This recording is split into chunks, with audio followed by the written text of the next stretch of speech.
Your pet wags their tail when they see you. They follow you into the kitchen. They curl up at the foot of your bed. On the surface, everything looks normal. But have you ever looked into their eyes and felt a strange, heavy silence? Are they truly happy, or are they simply performing a routine because they've given up on anything more? We often think of depression as a uniquely human burden. We assume it's a weight carried only by those with bills to pay, careers to manage, and futures to worry about. We look at our pets and think, they have it easy. But modern science is revealing a heartbreaking truth that we can no longer ignore. Your pet might be wandering through an emotional darkness they cannot name, and they are waiting for you to notice. Today on PetMind, we pull back the curtain on a reality that many owners mistake for laziness, boredom, or simply getting older. This is the deep psychology of the silent struggle. This is the truth about pet depression. But how does it actually happen? Animals don't face career burnout. They don't deal with social media anxiety or financial debt. So, what exactly is it that breaks their spirit? In 2025, researchers reached a new level of understanding regarding the pet brain. They discovered that pets possess a complex emotional mirroring system that is far more sensitive than we ever imagined. They don't just observe your stress, they absorb it. They don't just live in your house, they live in your emotional wake. Their mental health isn't just about the quality of their food or the softness of their bed. It is about the invisible environment of connection, or the lack thereof, that defines their entire existence. When that environment turns cold or becomes empty, the psychological toll begins to manifest in ways that are often invisible until it's almost too late. And there is no better example of this than a dog named Max.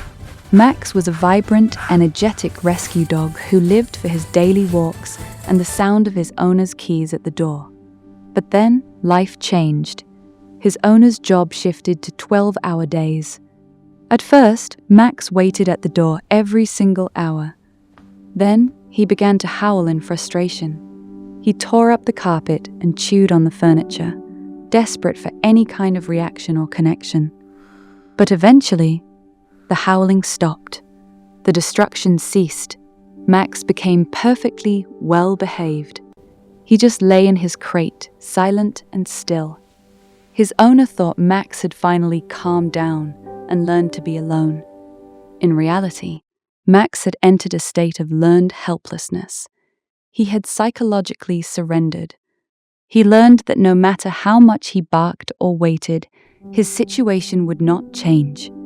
According to the latest 2026 animal welfare research, this mental shutdown is just as physically damaging as a chronic injury. It weakens the immune system, slows the metabolism, and drains the life from their eyes. Max wasn't a good dog because he was quiet. He was a broken dog because he had lost hope. The signs of pet depression are often subtle, and as creators and caretakers, it is our job to see them.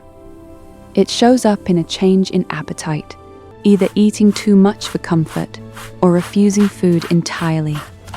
It shows up in excessive grooming or a total lack of it. It shows up when they stop greeting you at the door or when they hide in corners of the house they never used before. Most importantly, it shows up in their eyes. The spark of curiosity is replaced by a dull, glazed expression. But there is hope. The pet brain is incredibly resilient if given the right signals. Max wasn't cured with a new toy or a different brand of kibble. He was saved through something called micro-connection therapy. These are targeted 5-minute bursts of undivided, undistracted attention. No phones, no TV, just eye contact, gentle touch, and sensory-rich environments. By introducing Max to new smells on different walking paths, his brain began to reproduce oxytocin and dopamine. He didn't just get better. He learned that his world was still capable of giving him joy. He learned to trust the connection again. Depression isn't a choice for your pet. They cannot pick up a book on self-help or go to a therapist. They only have you. Your support is the only bridge they have out of that darkness. If you see your pet slipping away, if they are sleeping excessively, hiding, or losing that spark that made them who they are, don't dismiss it as a phase. Don't assume they are just getting older. Understand that they are asking for help in the only way they know how, through their silence. You are their entire world. Sometimes, the most powerful medicine you can provide is simply your presence and your hand on their fur, reminding them that they aren't alone in the house. Have you noticed a change in your pet's spirit lately? Have you seen these signs in your own home? Share your story in the comments below. Your experience and your observations might be the exact lifeline another pet owner needs to save their best friend today.